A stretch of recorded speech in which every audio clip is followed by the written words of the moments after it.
So welcome to the last session of the day. This is going to be the hands-on on Wannier functions that is going to be led by Antimo Marrazzo from University of Trieste and Junfeng Qiao from EPFL, titled Maximally Localized Wannier Functions using Wannier90. Antimo, Junfeng, please. Stage is yours. Thank you, Andrea. So let me just fix this below here. Can you see the slides? Yes, yes. Okay, yes. Fantastic. So thanks, Andrea, for the introduction. So indeed, now we will move closer to the code, close to actual calculation. So Giovanni gave a very nice introduction to the theory of maximum localized Wannier functions, to the technical aspects and the mathematics. And at the very end, he mentioned as well the fact that you actually need a code to compute this. And so now we will move closer to this code, which is Wannier90, and see how you can actually compute yourself Wannier functions. Okay, so I will give a short introduction to the tutorial, give you a little bit of information about Wannier90, how it works, and some crucial aspects. And while Junfeng will actually lead we'll run the tutorial for you. We'll show you how you can run the exercises, and I will stop. Maybe we'll stop him at some point to read to loud or some of the most general questions you will ask on Slack. Okay, so we will talk mostly about Wannier interpolation. Giovanni mentioned you can do many different things with Wannier functions, but today we will focus on Wannier interpolation because that's the feature that is more relevant for this school, for this workshop. And I will, as I said, I will give you the basics of Wannier90, but given that there are many of you here today attending this webinar, I will also give you some more advanced concepts that might appeal to those of you who are already experienced with at least the basic features of Wannier90 and Wannierization. Okay, so Wannier90 as a code, it has been around for quite some time. But I think the modern way to look at this code is to look at a package that is at the center of a much wider and broader software ecosystem, okay? And it's a little bit like an interface between ab initio engines on one side. So we have codes, DFT codes like Quantum Espresso, we have codes like GPO, VASP, PySCF, FLIR, you name it. We have interfaces with very, very many different ab initio codes. And on the other side of this interface, there are many materials properties you can actually compute thanks to Wannier function, and especially thanks to interpolation, okay? So we go from simple band structure calculations and interpolation of band structures and band velocities to transport codes, to DMFT codes, to the interpolation of electron phonon coupling. And in many of these cases, the properties that you can compute, these materials properties, they can actually be computed just because Wannier interpolation exists, just because you can leverage this powerful accelerator. Otherwise, it would be too computationally too intensive to actually compute them directly. So I will not repeat the theory of Wannier function. I'll just give you 2 slides to summarize a bit what Giovanni said in the last talk. So we start from an electronic ground state calculation. It's a first principle simulation. In this workshop, we use Quantum Espresso.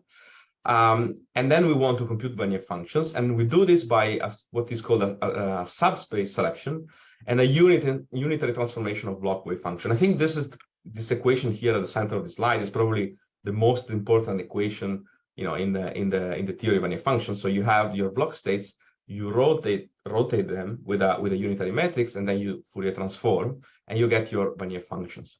In order to get Wannier functions that are maximally localized, okay, you need to choose this UM and K in a specific way, and in particular, you need to minimize what is called the spread function of this omega object that you see here.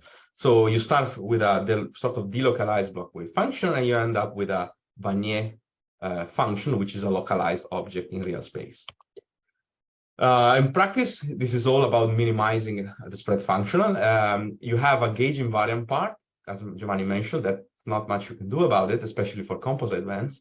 But then there is a gauge-dependent part, and that's what you can minimize by optimizing your unitary matrices. In practice, this means following the gradient. Okay, it's an iterative minimization procedure. Somebody asked me in the chat in the previous talk while Giovanni was speaking, if you just need the overlap matrices. Yes, you just need these overlap matrices. But in practice, one needs, and this is critical for disentanglement, but in practice, it's also needed for composite bands to specify an initial subspace and an initial gauge. And so the way we do this is through this AMNK projection matrix, okay? So it's another matrix you need to Wannierize, which is typically, and this was the typical case until very few years ago, is typically constructed by considering a set of localized projection function, okay? Namely orbitals like s orbitals, p orbitals, d orbitals, sp3, sp2, you can have hybrid orbitals, and you can center them wherever you want. Of course, this choice is arbitrary, but it needs to make sense, and this is where the experience comes in.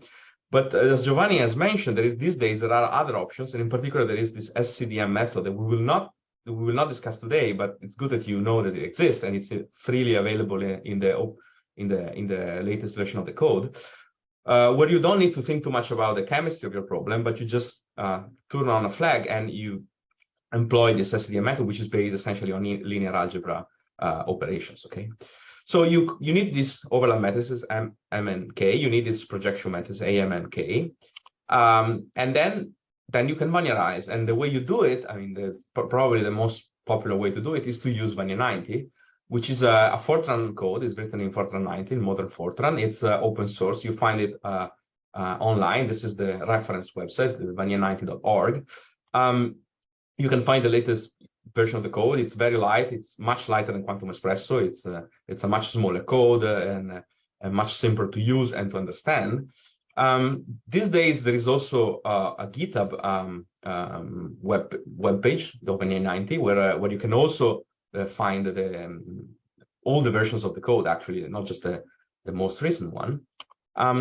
And I really recommend you to use this website because it contains a lot of useful information. Okay, even if you are an experienced user. Okay, there is a user guide which is extremely well done, where you find an explanation of all the input variables of Wannier90.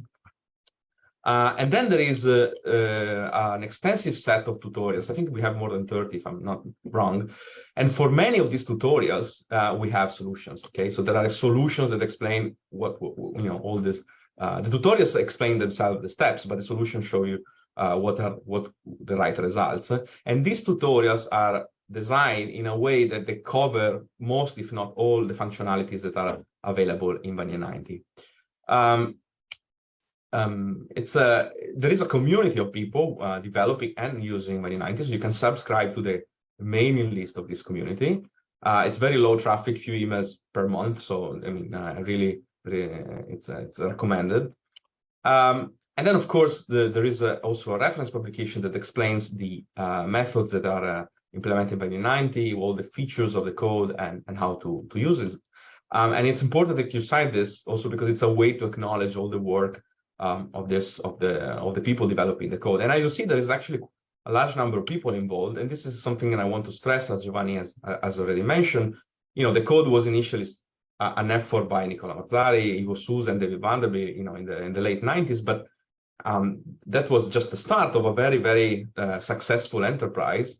The people like Arash Mustafa and Jonathan Yates rewrote the code, made it robust and available in modern Fortran. But then more and more people started to join the community. Giovanni Pizzi was a key figure for many years. More recently, also Valerio Vitale, and we came to the point where beyond this group of core developers, there is now an entire community, as I said, of people actively developing the code. And you see there is a long list of authors in the most recent paper, but this is actually, I think, a growing list. So there is more and more people getting involved into this code. And one of the reasons is because, as I mentioned in my first slide, Wannier90 is a bit like a door that gives you access to many materials properties. Okay, so there are many people coming from different sub-communities in the electronic structure that are interested to develop functionalities within Wannier90 and around Wannier90. So it's a community-driven code. Okay, we use a GitHub model. We develop things there, and you can actually be part of this community. You can be a contributor. You can at different levels. You can be a developer if you wish, but you can also simply report bugs and hopefully fixes for those bugs, and implement new features and contribute them to the main code. And this is of course very welcome, and we really sort of are open to external contributions to the code. The code has many features. I will not review all of them. I will just focus a little bit on what are the most relatively recent and new features. Of course, it's a code that can produce maximally localized function. It contains the Marzari vanderbilt scheme. You can do disentanglement. That's, I would say, the basics. But you can do even more sophisticated things like symmetry adaptive Wannier functions. Okay, so where you obtain Wannier functions, but those are not necessarily maximally localized. There are symmetry constraints, and there are a number of different techniques to have more symmetric wave functions. Okay, I will not discuss this topic today, but it's something that might be interesting for a number of you. As I mentioned, there is this new SDM method to get initial projections. Okay, so this is something that is implemented and freely available. Everything works with spinor wave functions, so you can do spin-orbit Kaplan calculations. You can interpolate a number of quantities like Hamiltonian for band structure calculation, but also other quantities. I want to mention that the code that recently has been parallelized, so it uses MPI parallelizations, and this is very useful to speed up the calculation. As I said, one of the most popular and common use case is interpolation, and you can interpolate a number of different things. You can interpolate density of states, band structures, projected empty of states. But you can also interpolate more sophisticated quantities like Berry phase properties, going from the Berry curvature to orbital organization and other even more complex objects. And there is a lot of code dedicated to transport, from ballistic to Boltzmann transport in the relaxation time approximation.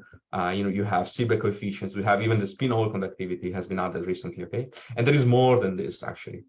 Among all these things, one that is particularly relevant, and I will come back to this aspect in one of my last slides, is the interpolation of GW band structure. Because one of the reasons why in this workshop about Hubbard corrections and the DFT plus U and Koopmans, one of the reasons why we have so much time devoted to Wannier functions, because it's those techniques, they particularly benefit from interpolation. And in particular, I want to mention that there is a dedicated feature for GW interpolation of Wannier interpolation of GW band structure, but we'll come to that in a moment.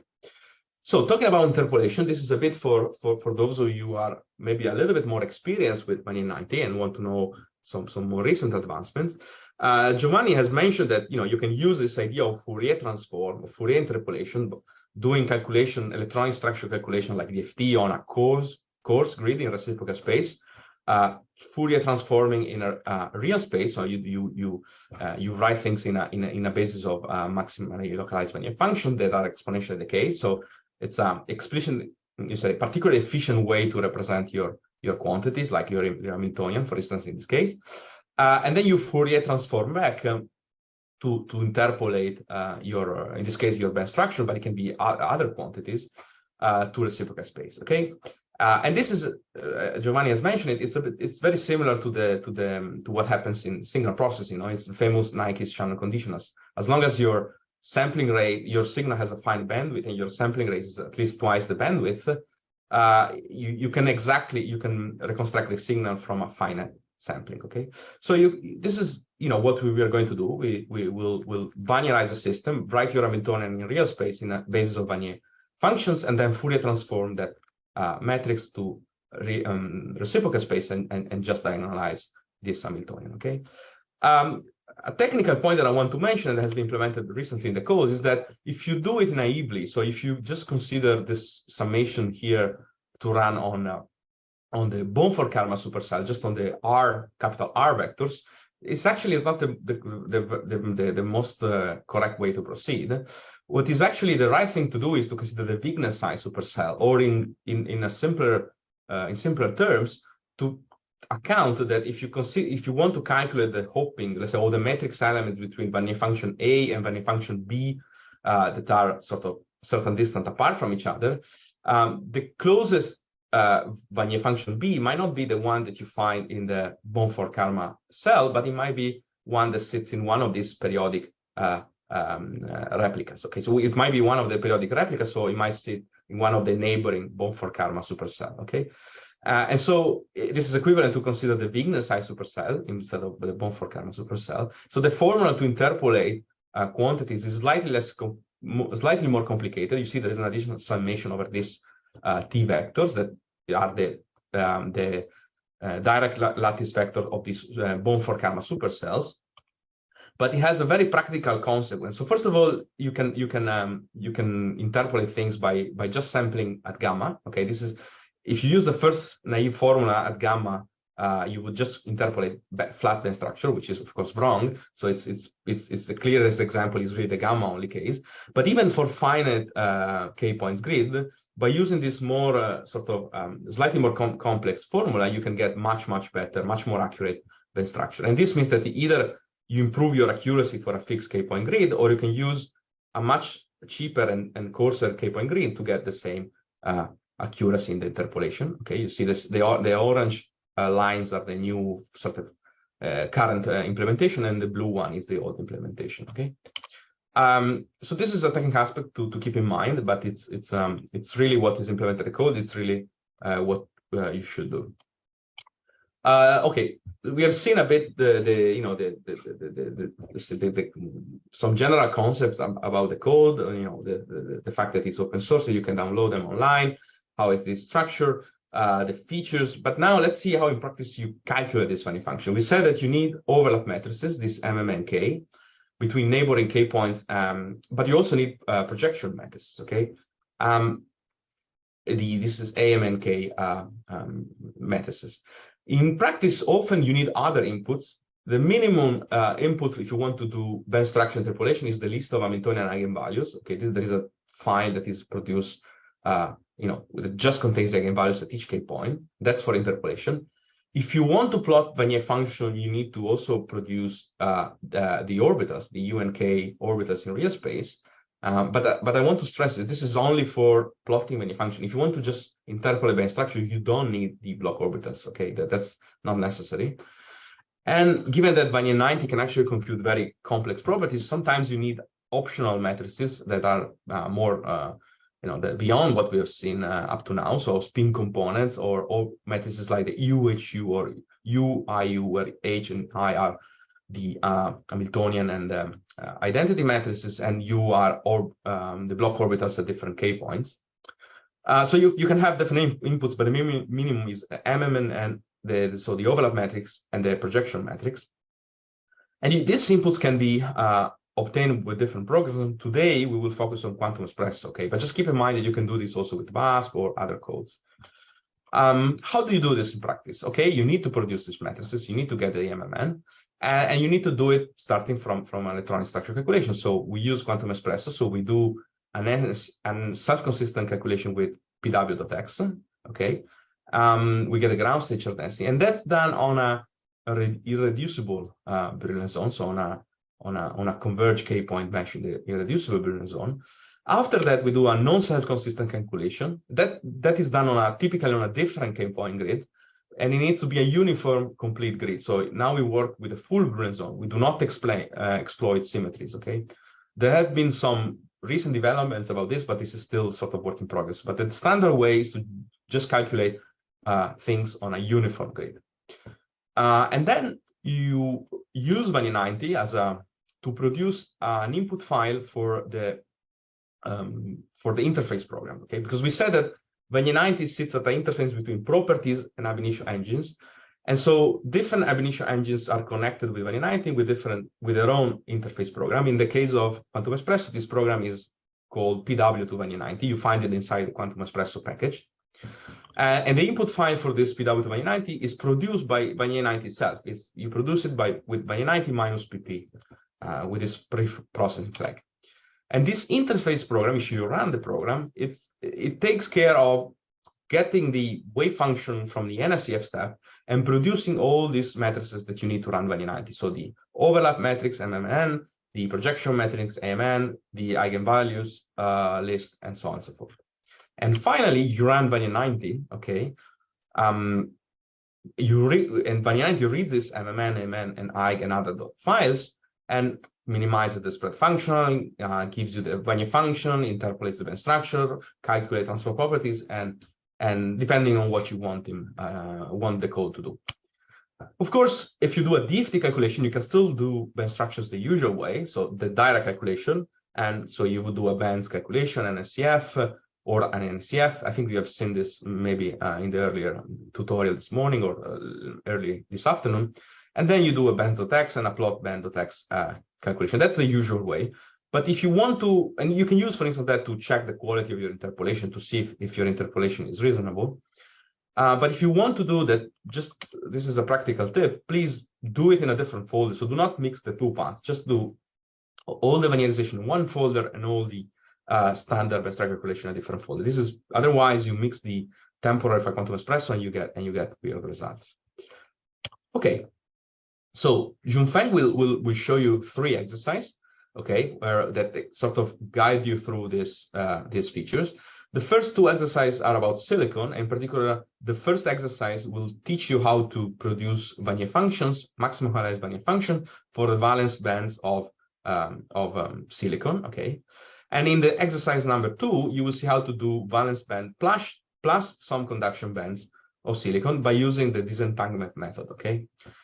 You will check the results, see if they're sort of good, if they're consistent, analyze the output of Wannier90, and also you will learn how to plot the real space Wannier functions by using software like Xkristen or Vesta, and look at the shape, of this isosurface of this Wannier function. And finally, also plot, of course, the band structure that you interpolate with Wannier90 and compare it with the ab initio calculation. So I will not really rediscuss the input file quantum espresso. This is just a very quick sort of refresh. This is a typical SCF input file. You specify the type of calculation, where the potential are, describe the system, number of atoms, pieces, some parameters for the diagonalization, like thresholds for charge density calculations, the atomic positions, k-points grid, which is particularly important in our case because it's what defines the grid used by Wannier90. But these days, and I think this has also been mentioned this morning, you don't need to start from scratch necessarily. You can use tools, web tools like this Quantum Espresso input generator that you find at the Materials Cloud, where starting from a crystal structure that you give as an input, this web application gives you an input file for Quantum Espresso that follows and is compliant with a specific protocol that you select. Okay, this doesn't mean that you can stop doing your convergent test, but at least it's a good starting point. If you want to study a novel material that you never sort of met before. And of course, this has many functionalities. You can also visualize the structures and do different things. Now let's move to instead to the input file of Wannier90, which is actually much simpler, you will see, than the input file of Quantum Espresso. This input file has always an extension that is .win, okay? And when you run the code, you don't need to specify the full file, you just specify the base name, okay? So if your input file is exercise1.win, you just specify exercise1. And if you want to run the Wannier90 code as a preprocessor to produce the input file for PW to Wannier90, you add this -pp preprocessing flag. Otherwise, you just run it as it is, Wannier90.x, and then the base name. The input file format is very simple. There are no name lists, okay? It's just variables equal to something. So you have number of Wannier functions, in this case, equal to 4, Moncor SPAC grid equal to 6 by 6 by 6. There are blocks, and this is especially useful, this blocks format for positions of atoms, coordinates of atomic coordinates, but also lattice constants and specification of projections. Okay, units. The default units are angstrom, but Bohr are also accepted if you specify that, and energies are eV. This is an example of an input file you will encounter in exercise 1. You see that you need to specify the number of bands. This needs to be equal to the number of bands you have in the NSF calculations, unless you specifically exclude certain bands. There is an option to exclude from some bands from among the ones you computed with Quantum Espresso. There is a number of Wannier functions that you need to specify. Then you have a number of iterations in the maximally localization procedure. You can restart. So an interesting feature of Wannier90 is it actually allows checkpoints. So you can, if you Wannierize your system, you just want to reinterpolate the structure or revisualize, replot the Wannier function. You don't need to go through again, all the Wannierization procedure, all the minimization. You can just restart from the plotting sort of part of the code. So you can plot Wannier functions and specify in which supercell you want to plot them. You can write interpolated instruction. This is done by the bands_plot flag. You need to specify, of course, a k-point path, which is what is done here. And there are optional flags also to specify how many k-points you want to use in the sampling of this path. Of course, a core part of the input file is the projection block, where you need to specify your projection. In this case, you have 4 s orbitals centered in these points where that are specified by fractional coordinates. If you look at the user guide, there is an extensive explanation of all the different ways you can specify projection. There are many different ways, by just saying I want p orbitals to silicon, to specifying precisely, an arbitrary point in space, an arbitrary shaped atomic orbital, and there are many options that I recommend you to go through. You need to specify the k-point grid and explicitly list the k-points that you use. And then, of course, you need to say where the atoms are and how the unit cell is done. And this was the sort of, way to highlight the different things. Okay, so the final exercise number 3, is about the band structure interpolation of a different material, which is called lead. So it's, again, a very simple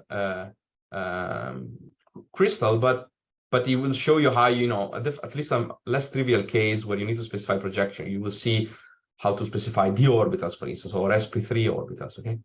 But the most important part of exercise 3 is actually the Fermi surface interpolation, which is one of the most useful features of Wannier interpolation and Wannier90 in general, okay? So it's clear that if you want to interpolate band structure, you can benefit from a Wannier representation and Fourier transform. But in the case of Fermi surface, this is even more evident. Okay, so suppose you want to do a decent Fermi surface calculation of lead, you would need to calculate something like 50 to the third k points. Okay, that would be more than 100,000 k points, which is of course extremely expensive to do if you need to do it with a direct calculation by diagonalizing the full DFT Hamiltonian at all of these k points. While with Wannier interpolation, this becomes almost trivial. So it's extremely efficient to compute. It's an extremely efficient method to compute this Fermi surface, because once you have your Wannier Hamiltonian real space, you can afford to calculate this on really absolutely very dense k-point grid and construct a very fine Fermi surface in the reciprocal space. And we will see this in exercise number 3. So before I conclude, I want to mention, to go back to an aspect that I mentioned when I discussed the features of Wannier90, and I think this is really particularly relevant for this workshop. So Wannier interpolation is probably as I said, the most common application of Wannier functions in at least for for periodic solids. But while this might be considered an option, if you want, for some simple PVE calculation or a particularly efficient way to do things, it becomes, I would say, almost necessary, or at least a very recommended strategy when you go to beyond DFT methods. So to things like hybrid functional, for instance, the HSC or B3LEAP, or the PV0 functional, Koopman's compliant functional, as of those are the things that will be discussed on Friday, and also many body perturbation theory, in particular the GW method has been just mentioned in the talk of Andrea Ferretti, but is a very popular way of producing first principle band structures, okay, with high accuracy. And let's see why. I mean, in plain DFT, and by plain DFT, I mean really semi-local functional, like can be LDA or PVE, the potential is a function of the charge density only, no? That's what DFT is all about. So the Hamiltonian can be easily diagonalized at any arbitrary k point, this is exactly what you do. You don't even think about it. When you do a band structure calculation, Quantum Espresso, you have your charge density, you use it, you specify the number of k points, and you diagonalize on all these k points your Hamiltonian, okay? And that's how you do it.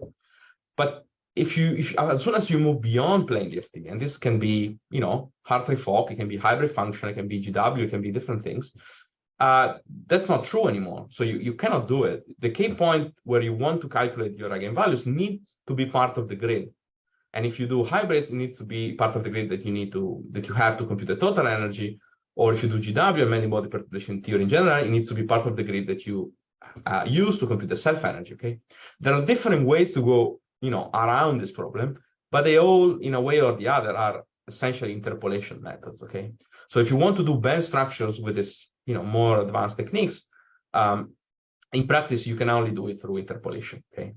And one of, I think, probably the most physical and also the most efficient way to do interpolation for these techniques is Wannier interpolation. Actually, this is an example that I produced to explain this concept some years ago for GW. Okay, this is a G00 band structure interpolated with Wannier functions, and you see if you were to do an accurate band structure calculation, a G0 W0 calculation for this material, this is tungsten disulfide monolayer tungsten disulfide, you will need something like a 48 by 48 grid. Okay, so all these red dots come from a 48 by 48 grid. But instead, you can use Wannier interpolation and calculate quasi-particle correction only on a small coarse grid, in this case, a 6 by 6 grid that corresponds to the black dots. And just by using those quasi-particle correction on these very few K points, you can interpolate the band structure, and that's the orange line that you see, which perfectly reproduces the red dots, okay? And if you want to get even more accuracy, maybe you can go to a 9 by 9 grid, okay? But definitely you don't need a 48 by 48 grid. And for instance, in the case of GW and YAML in particular, you also use symmetry. So this 6 by 6 grid actually corresponds to just 7 inequivalent K points. So you can really be extremely efficient in your very expensive many-body perturbation theory calculation and just calculate, very few correction to your band structure with GW or other methods, and unfold them to the free Boolean zone and get a very accurate interpolated set of bands. Okay, so how do you this is a bit more in more practical terms. This is the workflow. I will not discuss in full detail all of this, but just to give you a flavor of how you do it and point to a reference where you can find more details about this. So if you were to do a Wannier interpolation of GW, G0 with quantum espresso and YAML, you would not use the standard workflow for a DFT calculation, for a DFT interpolation. You will still do an NSCF, and all these steps to get to, to produce the overlap matrices, because at the G0 level, your wave function is still equal to the, your GW wave function is still exactly the same of the Kohn-Sham wave function, so you just update your eigenvalues. But you also need to do another NSCF calculation that is now done instead on the reducible zone, so you can exploit symmetries.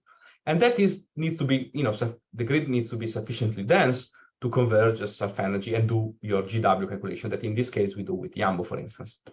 After you do your GW calculation and you have specified the number of quasi-particle correction that you want to calculate, this doesn't have to be actually the same grid of the same set of K points that you use to converge as self-energy. You write this eigenvalues to a file, by using a post-processing code of YAML, and in doing this, you unfold them to the full Boolean zone, okay? So you take these eigenvalues, and then you take the overlap matrices computed at DFT level, the eigenvalues from GW. You sort of reorder things to guarantee that everything is ordered in energy. This is just a technical aspect that is needed because of the way Wannier90 deals with matrices and states. And then you Wannierize the system, okay? And then you get your GW level band structure interpolated with very, very dense sampling. If you want to know more about this, we will not discuss it today, but you can go on the Wannier90 code and look at example number 23, and there you find all the steps and explanation. And there is a tutorial that explains how to calculate G00 Wannier interpolated band structure for silicon. And finally, if you instead are interested more in hybrid function, this is what has been discussed earlier this afternoon by Yuri, I think, and Nicola Colonna. it's much simpler than that. So you do an NSCF calculation with a hybrid function. There is no NSCF calculation. You don't do an NSCF with hybrids. Again, we said that that's exactly why we need, there is a problem with that, because it's not a sole function of the density. But what you can do is you can use a code that is part of the quantum espresso distribution. It's called Open Grid, and it has been developed by Lorenzo Paolato, to unfold your eigenvalues and eigenfunctions from the reducible Brillouin zone to the full Brillouin zone, okay? And after that, you proceed as in a regular DFT calculation. We do run Wannier90 as a preprocessor. You get the input file for PW to Wannier90, you run PW to Wannier90, and then finally Wannier90, okay? So you only need to, to remind yourself that you don't have to do the NSCF. You cannot do that. You just need to unfold your SCF corrections, sorry, your SCF eigenvalues to the full grid. And of course, if you want to calculate empty bands, your SCF needs to include empty bands. But again, for this kind of workflow, there is a very nice tutorial on the Quantum Espresso repository. So it's part of the Quantum Espresso GitLab page that you find here below at the bottom of the slide, okay? So that was more or less what I wanted to say. So today, Junfeng will run the tutorial, and you can ask questions to Junfeng or me, and especially you will ask questions to the Slack channel, and then in some cases we'll read them loud, and otherwise we will answer them directly in the chat. From tomorrow, after this workshop, if you have questions and want to know, have doubts and want to learn how to get Wannier functions and do Wannier interpolation, you can start from the user guide, as I mentioned, the tutorials with the solutions you find on the Wannier.org website. You can register to the Wannier90 mailing list. And also, and this is something that I really want to recommend, actually read the source code, because Wannier90 is not a very complex code as it might be Quantum Espresso, for instance. Okay, it's much, I would say, simpler. So sometimes it's really, really very useful to just, look at the code. And if you have a doubt, let's say you want to know a little bit better how interpolation works. Sometimes the best thing is to go to the interpolation routine, just look at it. And often that tells you a lot more than you would think. And with this, I thank you for attention. I'm open to take questions.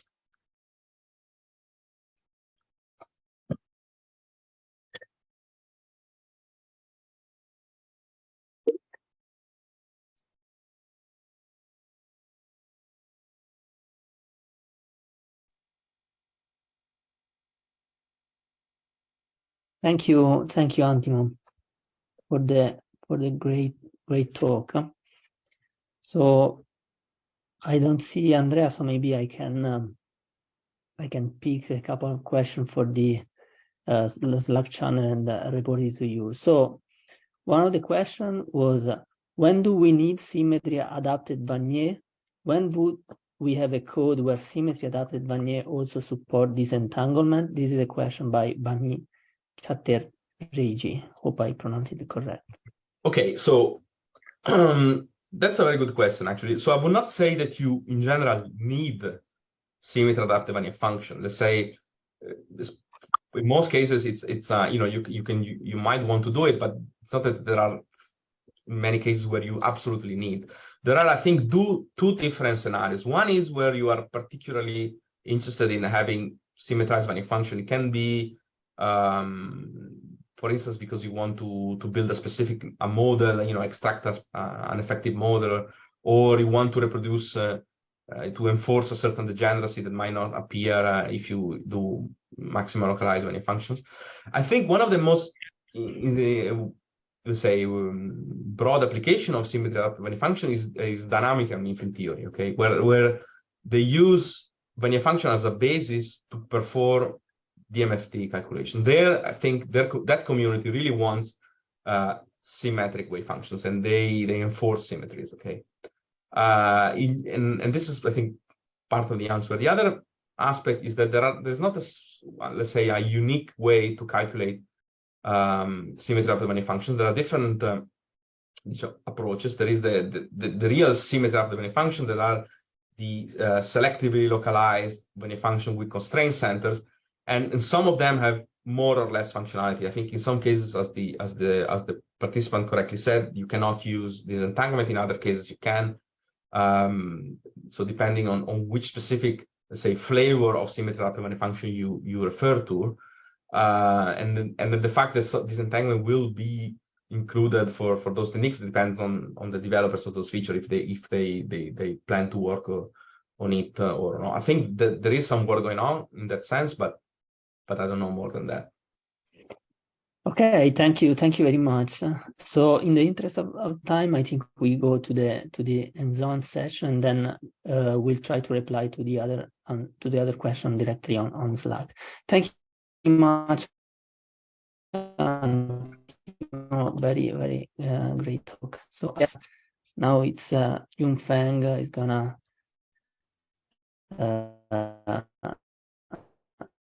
run the Okay, thank you, Nicola, and thanks, Antimo, for the great introduction. So now I'm going to present how to run some practical Wannier90 calculations. So let me share my screen. Okay, can you see the virtual machine? Yes, we can. Okay, perfect. So today we're going to run 2 tutorials instead of 3. So I delete the valence case of the silicon, but if you are interested, you can find the corresponding tutorials in the Wannier90 repository.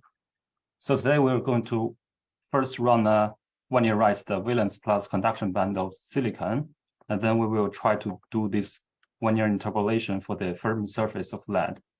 So if you haven't downloaded this tutorial, you can go to this GitHub repo and then git clone the repository.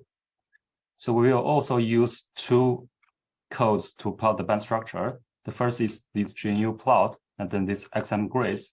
For these Wannier functions or the Fermi surface, we will use this XCrystal, and these are already pre-installed in Quantum Mobile. So let's first start with this silicon case. So the exercise is in this exercise 5. So we go to this folder, and now you can see there are some templates for the input file. So if we open this first one, this is for the SAF calculation. So as you can see, we run a self-consistent calculation and the pseudopotential and define these atoms and the coordinates, and also use a 10 by 10 by 10 K-mesh. So we have several different ways to visualize the input file. So for example, we can use this QE input generator. So we open this URL, and you can upload the input file. That is to upload this 01 SDF. Okay, let me try browse. Okay, it's here.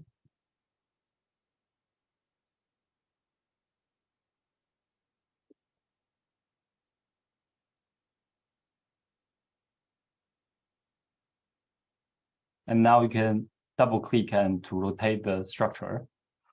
So also it will suggest several convergence parameters and like the K-mesh for you, and it's a good reference for you to run an actually converged calculation. And now we also have this XCrystal. You can run this directly in terminal, XCrystal --pwi, and the file name of this input file.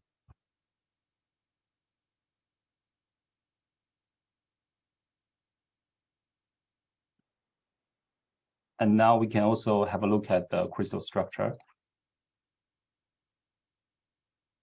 So there are several questions here, like just ask you to check the number of electrons in this pseudopotential to let you understand how many number of bands and number of Wannier functions you should use if you want to Wannierize only the valence band. But I'll let you do this as a homework. So now we are going to run this calculation. So we will run with 2 processors with this input file, and then we will redirect output into an output file.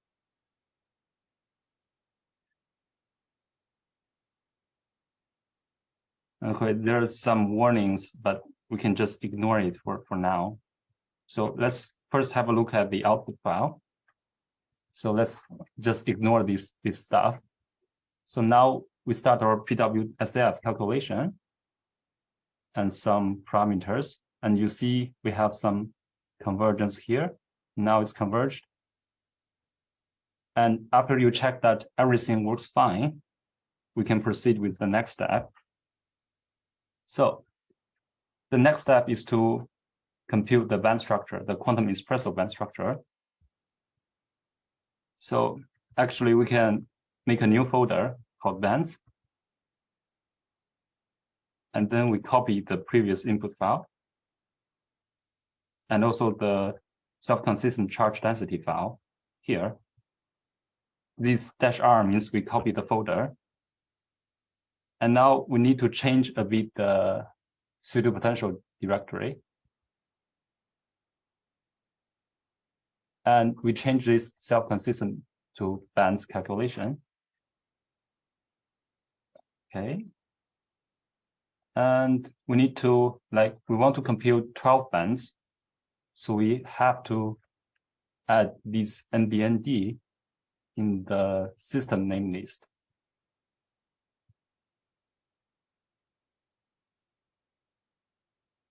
And actually, if you want to converge also the conduction band, it's better to set this tag in this electron.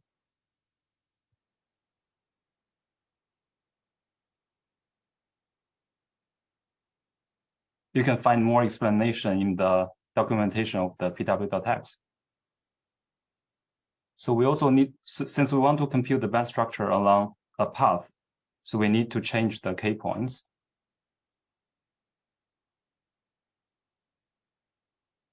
Crystal. And then we just copy paste this one. So these are the K points coordinates of high symmetry points.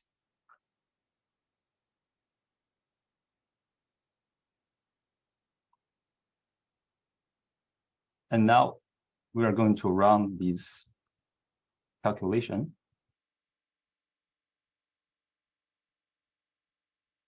I'm going to rename the file. And we're going to launch this calculation. Also, you can use this T command to output the calculation and also save it in this bands.out file.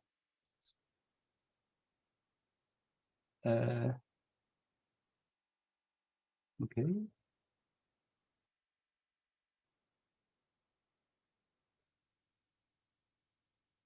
Okay, I forgot to put this too. So because it computes like hundreds of K points, so it will take some time.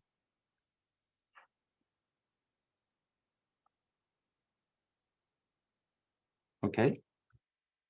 So as you can see, the job finished successfully. And to plot the band structure, we need to run some additional executable that is provided by the quantum espresso. So specifically, this bands.x for the input file for the bands.x. So I'm going to move this file into the bands folder. And let's try to edit this file. Yeah, it seems fine. So you can use this command to run this bands.x.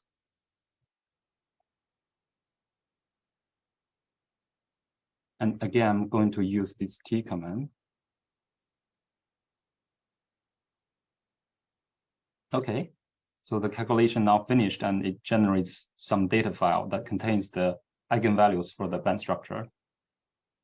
So if you want to generate a graph, a figure from this data, you can run this plotband.x code.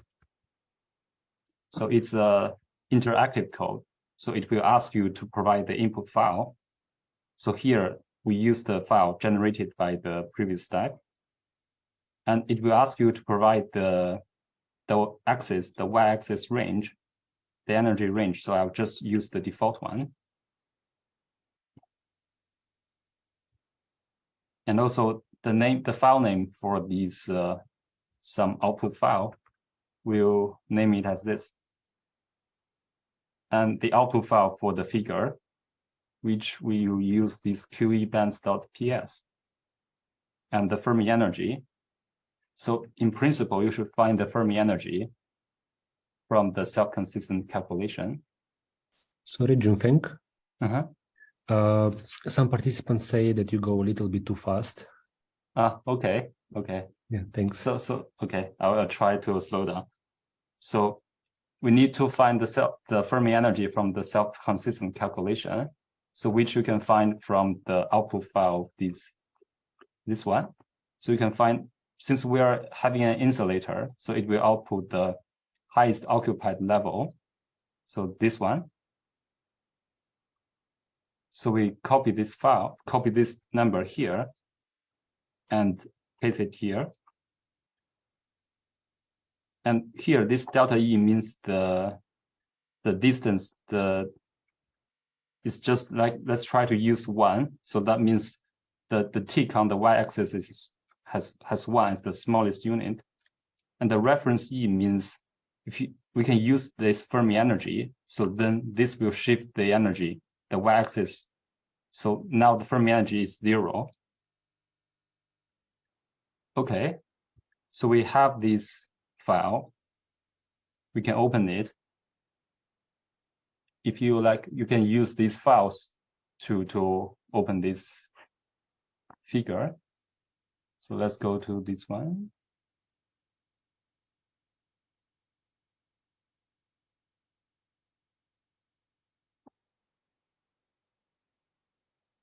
And now we have this PS file, which is just the figure for the band structure.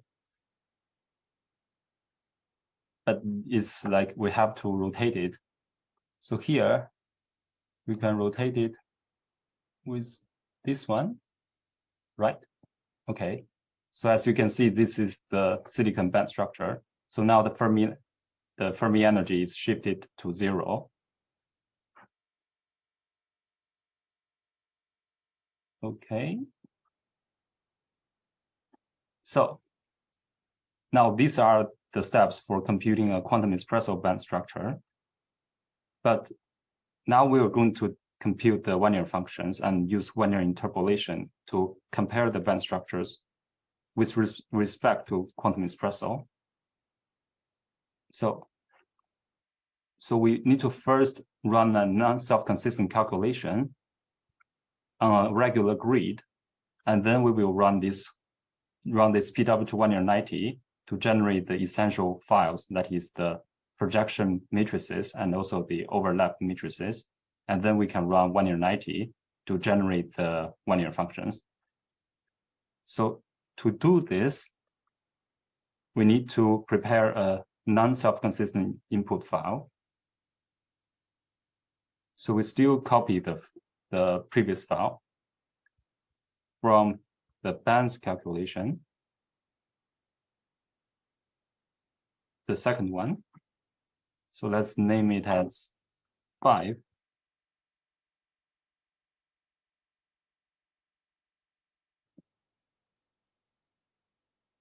And we will change this calculation to non-self-consistent. And also remember, we have to change the pseudo path. Also, we need to run this on a regular grid. So now we have to change the K points. For this Wannier90 provides you a very simple script that is called this K-mesh-PL that can generate a regular grid for you. So actually it's located here. It's a bit long. So to save our time, we can use this command, which will add this path to this path variable. So that means in the following, if you want to execute this command, you don't need to type all these full paths. You can just use this kmesh.pl to run this code. So let's copy this line and paste it here. No. Copy.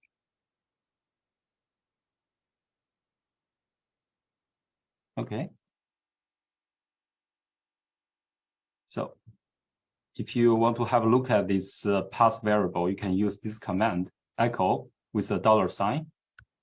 So as you can see, we just add this path to this variable. So now if you type kmesh.pl, you can see we can just exit this code without the full path.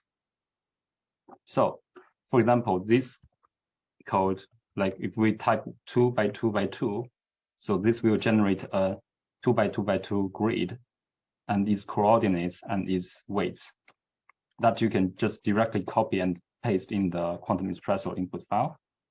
But here we're going to use a 4 by 4 by 4 mesh. So we change this to 4 by 4 and by 4. It's a bit long, but we're going to copy this. Copy. And we added these non-self-consistent calculation. So we first delete the old one and then just paste the new coordinates. Okay. And also we have to delete the previous crystal B, which is just for band calculation.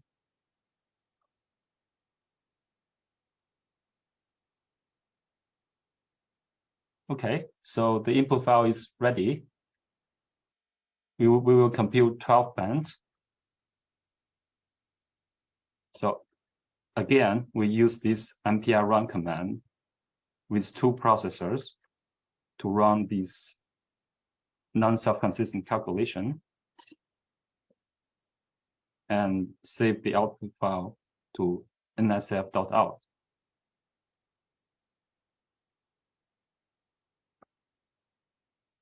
So since there are like 4 cube, that is 64 bands, 64 key points. So it will take a bit, some time, but okay, so it's now finished.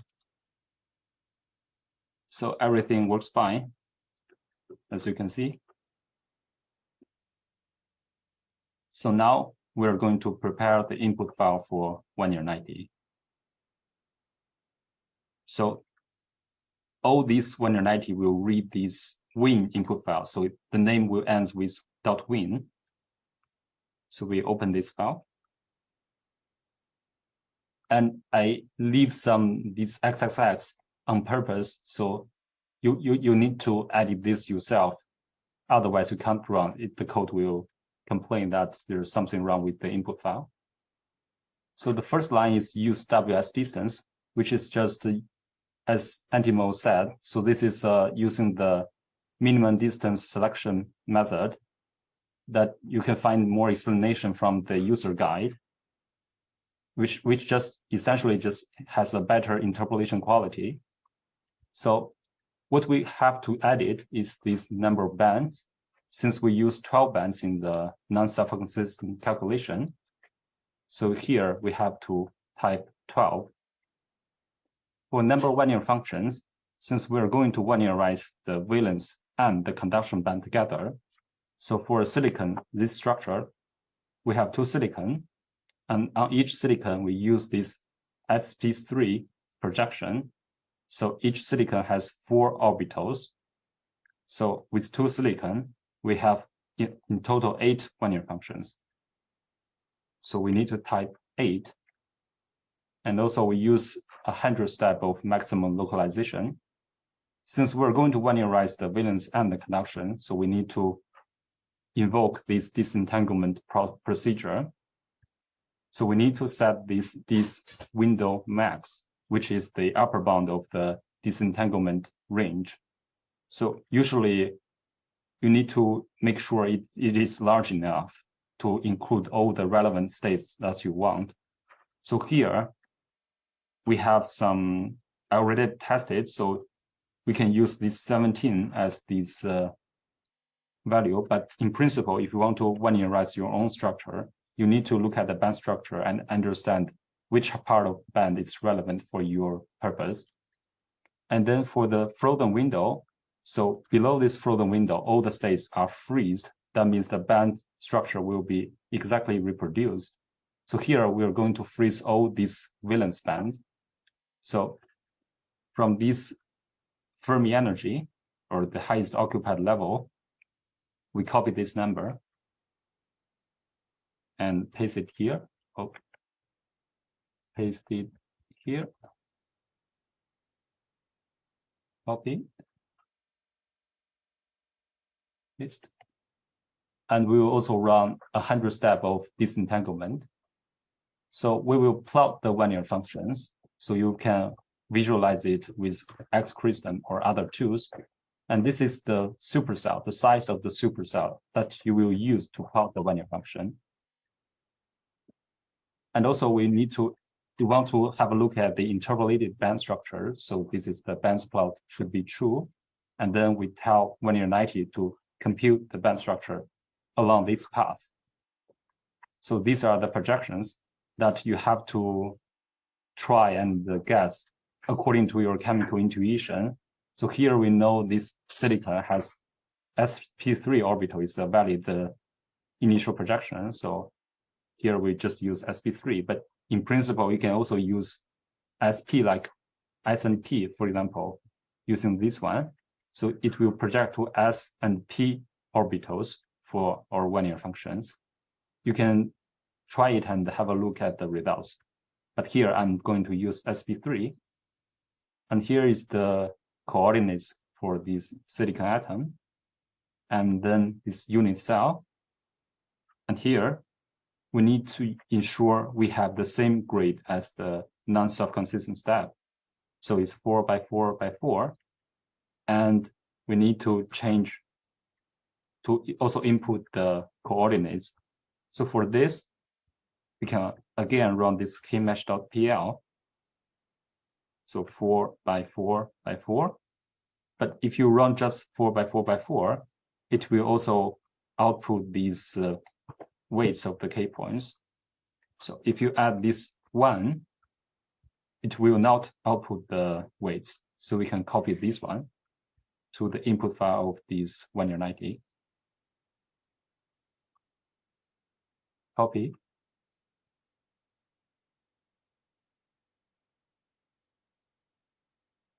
And paste it. Okay, so it's an extra line. I will just delete this. So now we have prepared all this input file. So the next step is to generate the NNKP file, which is the input file for the PW21 to Wannier90 step. So for this one, we need to actually these are some detailed explanation of what I just did. So if you didn't follow, you can reread these lines and help you understand these input tag. And especially you should also look at this user guide to understand in more detail the meaning of each parameter. So now we're going to generate this NNKP file. So for this one, we run Wannier90.txt, but with this extra command, this -pp. So it will finish in seconds. And now here's the output file for Wannier90. Let's have a look. So this is our first Wannier90 run. So here are some headers. And our structure, the lattice vector, the reciprocal lattice vector, the atom coordinates, the K grid, and some parameters we use for the convergence, etc. And here, this is for finding the B vectors, which you will have which you can find some more explanations from the paper of this review of modern physics or Nicola's paper. But let's have a look at here. So the Wannier90 code tries to find some essential information for computing these overlap matrices. And now it writes this information to this NNKP file. So you don't need to care about the details here, but essentially you should need to make sure this run is successful and it can successfully generate this NNKP file. So with this file and also the wave functions in this out folder, it's saved. This is the quantum espresso wave functions here, and also the charge density. So with this wave function and this essential information, we can now launch this PW to Wannier90 code. So this will write these overlap and the initial projection matrices. So again, we need to prepare an input file for this PW1. So actually it is here, is the sixth input file. So this is rather simple. We first specify the output file for these wave functions, and then the prefix of the quantum espresso calculation. And here the seed name must be the same as this input file. So this silicon2, ISI2. And now we ask the code to write the initial projection matrices and also these overlap matrices. So the first initial projection is called AMN file, and then the second one is the MMN file. And we also ask the code to write the wave function. It's called UNK file. So with this UNK file, we can plot the Wannier functions in real space. So let's try to run this calculation. So now we're going to use another executable called PW2 Wannier90 and the input file, and save the output to this file. It will take some time to compute the initial projection. And these overlap matrices, that is here, the M matrices, the A is for initial projection. And there are some other matrices, other files that's for example, computing the orbital magnetization or spin Hall conductivity, but we're not going to compute such physical properties. So we're only going to write these files, the wave functions files, for visualizing the Wannier function. So now, as you can see, we have several additional files.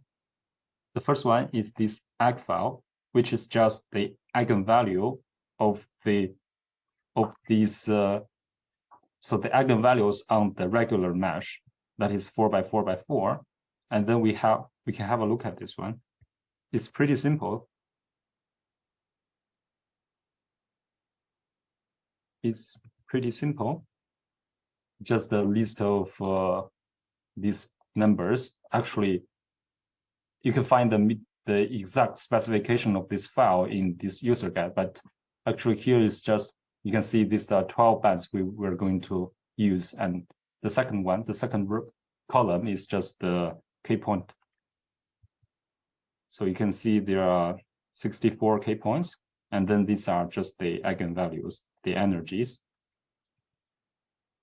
And we have this MMN file, which is for the overlap matrices. It's a bit larger, but it's just a bunch of numbers for the matrices. And we also have this UNK file, which you cannot edit because it's binary, to save the disk space, because this our wave function is quite large. So we can run this command to have a look at its size.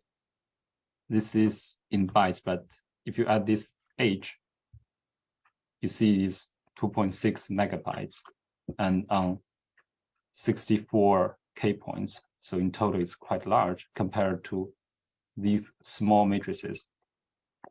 So now we are going to Wannierize our first silicon valence and conduction bands. So it's pretty simple. We can run still with MPI, 2 cores, Wannier90.x, and then, so actually in Wannier90 language, so we call this SI2, the seed name, as you can see from this BW21 input file, is called the seed name. So the seed name is just the name before the dot of this win file. So this is the extension is .win. So this one is the seed name. So as you can see, all these files are started with this silicon tool. So now we run this Wannier90, Wannier90.x. So with the seed name, or if you want, you can also type this .win, but you can just use the seed name and it will automatically add this .win file to find the corresponding input file. So we're going to also use 2 cores and run the calculation. So here there will be no output, but it will write all the output to a wout file. It haven't finished. But here, this is the output. You can have a look at this output. So as you can see, the calculation is still running. So these are just the headers, the previous header. So we will skip this, the headers. But here, as you can see, we first read the overlap matrices, read the initial projection matrices, and read our specified energy windows for disentanglement. And then the code starts to do this disentanglement process, which ends with these Ds. So we start the omega I, that is the gauge invariant part of this spread functional. It's gradually decreased, and this is the convergence. You can find that it converges to under 10 to minus 10. And okay, so the calculation finished. And then the second step is Wannierize. I need to reopen this file. Let's reopen it. So let's go to the Wannierize. Okay. So these are the new output. So now this step is the maximum localization. So as you can see, first we do the disentanglement and then do the maximum localization. So we have 8 Wannier functions. As you can see, we use SP3 initial projections. So the initial projection are really 4 symmetrical SP3, and then another group of SP3. But their spreads are symmetrical. And here, these are the Wannier centers, the center of these Wannier functions. And here, these are the sum of the center and the sum of the spread. So we're going to look at this convergence trend. So here, we're trying to see if this is converged or not. So the delta means the difference between this step to the previous step. So here is around 0.4. So the algorithm tries to minimize this spread functional. So it's decreasing from 18 to 17. And decreasing is the same just during the iteration. And after 100 steps, so it converges to 10 to minus 13. So this is pretty well converged. So these are our final spread for final Wannier functions. And then the code will compute the real space Wannier function. So as you can see, this is the maximum imaginary to real ratio, which is a good signature of the quality of your Wannier function. So if you get a really small number here, that means you get real valued Wannier function. That means they are not complex numbers. So this means that its quality is often quite high. And then this also compute the band structure. So finally, the code ends. So it takes 21 seconds. for this plotting, and also just 1 second for this Wannierization and 0.3 second for disentanglement. Okay, so now there are several different files. So especially this silicon-2 bands file are the band structure, the Wannier interpolated band structure. Just the eigenvalues.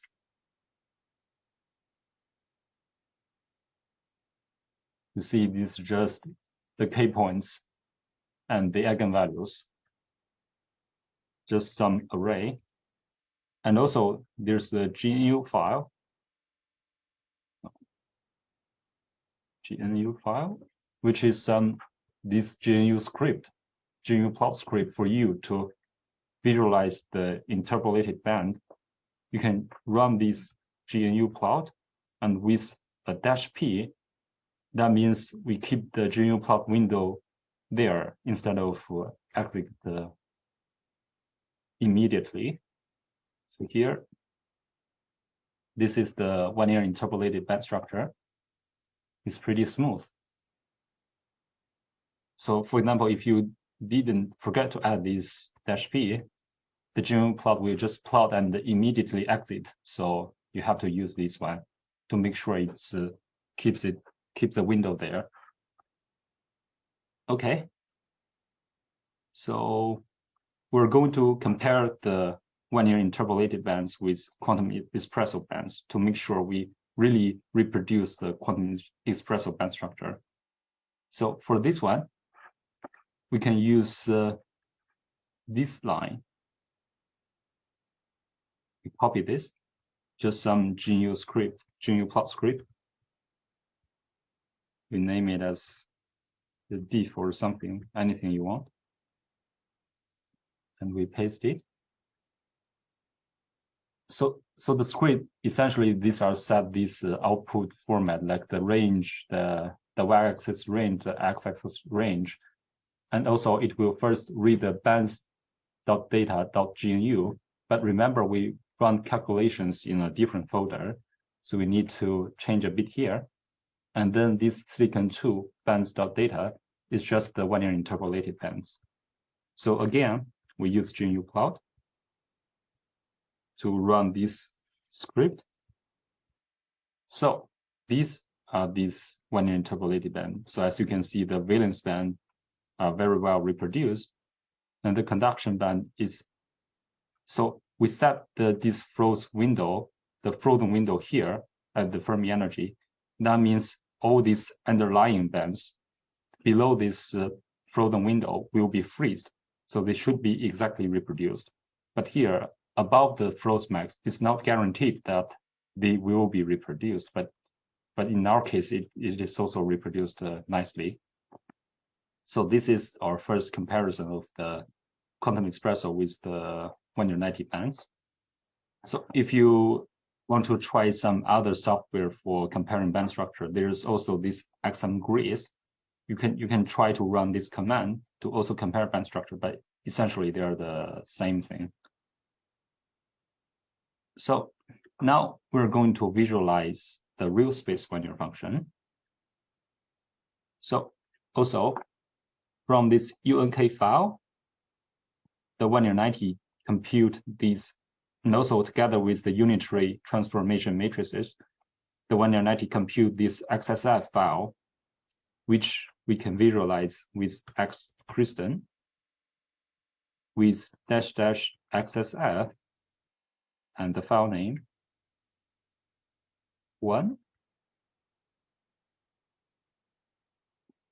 So we have to use this one, data grid. So this is written here.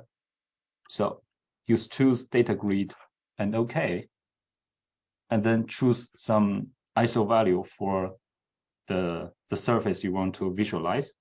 So I'll just try some numbers. So here is the minimum and the maximum value. So you should try some value between this minimum and maximum. So I'm going to use 0.5. And also we render the plus and minus surface and we submit. Okay, so these are the Wannier functions, the first Wannier function. you can also change the SO surface, and of course it will be different. And also you can try this with other file. And again with this data grid. 0.6, try a different value. So you see this the Wannier function along a different direction. You can visualize your Wannier functions and understand what are the characters of these orbitals. So if you try to use the different projection like S and P, and then you try to redo everything and you see the difference, what are the Wannier functions you generated? So there's some optional homework for you. So you can try like, so here we use SMP, SP3, you can try with different projections. And also here we use a rather coarse K-mesh that is 4 by 4 by 4.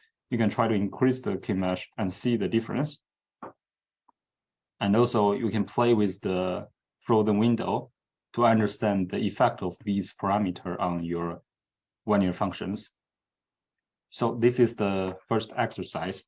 So in summary, we run this SDF calculation and then the band structure calculation fully inside quantum espresso. And then we compute these non-self-consistent calculation to prepare wave functions on a regular grid. And then we prepare the input file for this Wannier90, which generate the NNKP file for the PW to Wannier90 calculation. And then we use PW to Wannier90 to compute the AMN and MMN and the ACK file. And the last step is to run Wannier90 again on this WIN file. So it Wannierize the system and compute the band structure and also generate these real space Wannier functions. So this is the first exercise. So it's already 6 o'clock. I don't know if I should. Yeah, Jay, exactly. Junfeng, thanks a lot for the great tutorial. Yeah. I was discussing with Nicola Colonna, Yuri, and Andrea, and the others.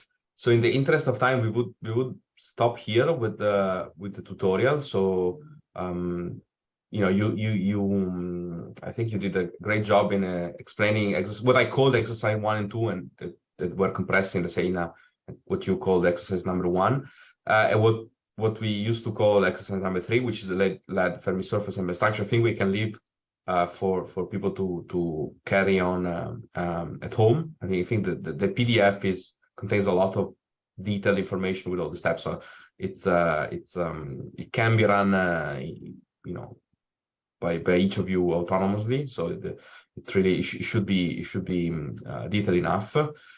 So Nicola Colonna suggested that it would be instead a good moment to take questions, right, Nicola? Yeah, yes. Maybe if there are some questions, we can take 1 or 2, and then we let everybody go. Maybe I can. So I've seen a couple of different general questions appearing throughout during the talk or during the tutorial of Junfeng. I try to answer them in the chat. So maybe I can sort of give a general answer here. So some people ask me, should my Wannier band structure exactly match the DFT calculation? No? Well, I mean, it depends a little bit what's your purpose here, okay? So in the context, I think, of the number of things we want to do in this workshop, like interpolating band structures with you know, relatively more or less advanced methods ranging from DFT to, you know, Kutzmann functional or hybrid functional or plus U. I mean, in general, you want them to be very accurate. So you want them to match exactly what would be the direct calculation, and of course you want them to do that in the energy energy range that you're interested in. It can be certain number of electron volts around the Fermi level. It can be more, depending where are you studying your band structure. Now, it's a different story because some people mentioned works they found in literature. It's a different story if you want to use Wannier interpolation to do other things, like to extract specific small type banding models that describe specific bands. And some of this has been introduced also by Giovanni earlier on when he showed, you know, the S bands isolated bands that you interpolate. It can be in copper or other simple metals. But in general, it's another way of using Wannier interpolation. You extract, let's say, a two-band model that can, let's say, describe graphene around the Fermi level, or in different case, the s orbitals in gold. It can be different things. But in that specific case, of course, the bands deviate a lot outside the region of interest. But in general, if you're just interested in interpolation, of course, I mean, that's the whole point of the Wannierization. You need to reproduce accurately the band structure. Otherwise, it means that the Wannierization is not performed correctly. This is, I think, a question I saw multiple times, or at least in different flavors. Other general questions? Yeah, for the projections, I mean, we mentioned the SCDM as an alternative, where you just try this linear algebra-based approach, where you don't think too much about the orbitals and the chemistry. But a very good strategy is always to do a projected MCO state of your system. Okay, so you look at in the energy range where you want to study your band structure. You look at what are the atomic orbitals or the hybrid orbitals where your band structure projects most on. Okay, it can be mostly s orbital, sp3 orbitals, and so on. And actually, what this very recent method that Giovanni has mentioned has been a work done mostly by Junfeng, where they even went beyond SCDM with this projectability based approach. Is essentially a way to automate that strategy. So you look at you take your eigenstates, you see how much they project on all your atomic orbitals, and based on that, you build your projections, your energy windows. And a similar approach, although in a different framework, has been done by other groups with this so-called PAO. So I think it's called projected atomic orbitals approach. So let's say projected MCO states, I think, is always a good starting point if you want to understand a bit how to Wannierize a system.